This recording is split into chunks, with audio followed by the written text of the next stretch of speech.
I've come from the consumer's point of view as well. So because for many years now, I've had the experiences and the frustrations from consumers that tell me what's going wrong, what they want. That's the difference that I bring.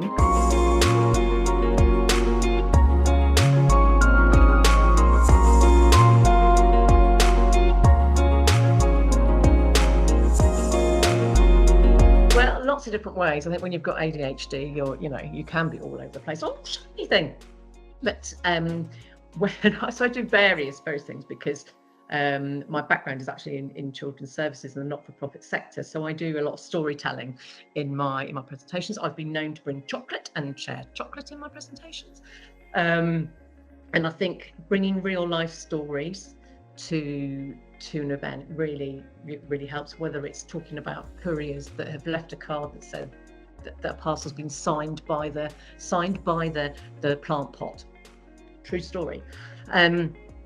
Or there's lots and lots of stories in my sort of speaking, but also I do particularly on Zoom, but also on stage, I will do a Joyce Grenfell type of story where if I know the people, or I've asked people for what they do in their jobs, and I will make up a story in a nursery. So it will be in the Complaining Cow nursery, and people will be part of that nursery, and they will all be doing naughty things, and so that brings into story, and then people will wonder how on earth that comes into anything. And at the end of that, there will be lots of lessons. There will be lots of customer service lessons or business lessons.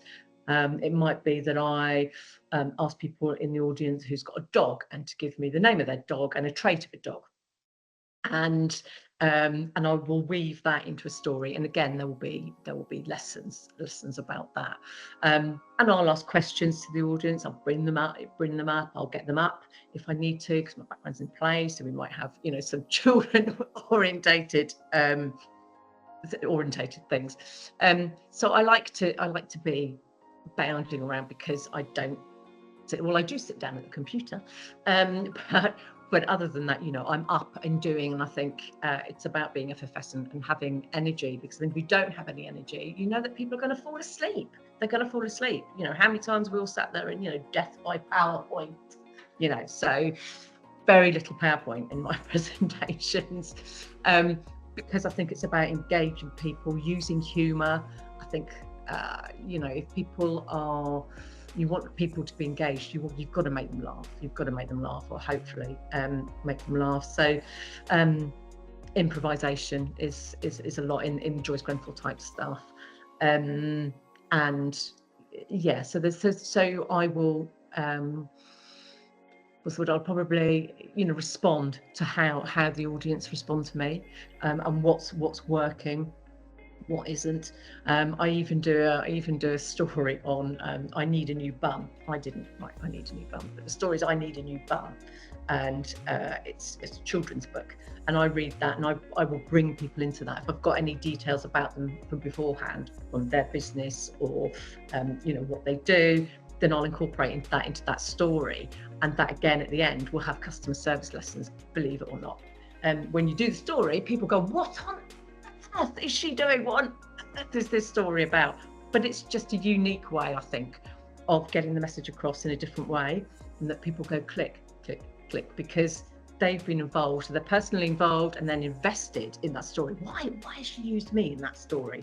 Oh, here's the lesson. This is how you treat people as individuals. This is how you include people. This is how you don't include people. This is how you get the feedback. This is how you develop. This is how you get an original idea. And all of that comes out of doing a presentation that's a little bit different, a little bit risky. It could, because there will always be people that go, that's mad, I don't like that, that's ridiculous, I don't like it. But some people will go away absolutely hyped up, because you're never going to please all the people all the time, and that's like anything, any business's service. I'm well aware that not 100% of the audience will like my style, but if we're honest, what speaker ever does have 100% of people liking their style? Maybe some really, really, really high up ones that are spending, charging hundreds of thousands of pounds maybe, but on the whole there's always going to be somebody, because it's like everybody you meet, you will not get on with everybody.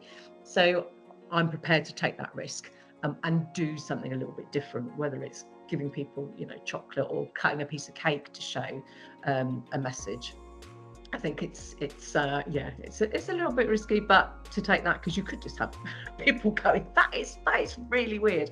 But usually, mostly, so far, people really enjoy it. So yeah, I think I'll bring that little bit of a bit of difference and background of not being a customer service expert that has only ever worked in customer services, because I've come from the consumer's point of view as well. So because for many years now, I've had the experiences and the frustrations from consumers. They tell me what's going wrong, what they want.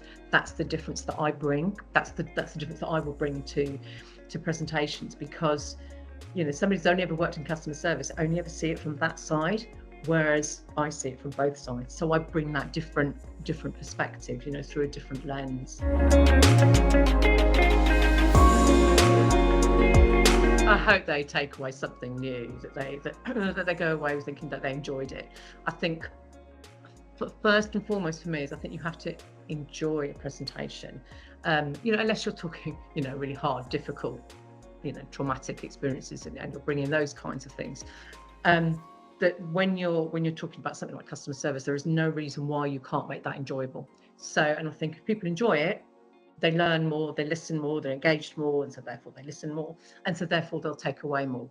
And I think they'll hopefully have that different perspective that I talked about earlier, that because I'm coming from the consumer's point of view, this is what consumers think, this is what they say, this is what they want. Have you thought about this and doing this for a consumer? Because they really like this. This worked really well for a consumer. People don't have that. If they're only ever listening to people on this side of customer services, they don't have that. So hopefully they'll go away with those kinds of things, those different perspectives, how to exceed, how to exceed customer expectations and what works, because I know, because I see it from this side and not their side, but I also see it from that side because obviously I work with companies as well. So it's that combination, I think, of knowing what works and how and why it works, so that hopefully they'll go away with that. They'll probably go away thinking, wonder what's just hit them. Not physically, although I do have an air-filled, what do you call it? Hammer. I did used to have a broomstick. I did used to find a broomstick, but woodworm got it. So yeah, so hopefully they'll blow up. That's the word I'm looking at, for a blow up hammer. That's when you're hammering in customer services. Listen. But yeah, I might have to invest in a new broomstick.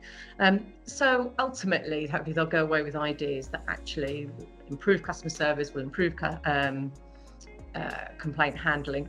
Bearing in mind, customer service is not all about complaint handling, and that ultimately will increase their sales.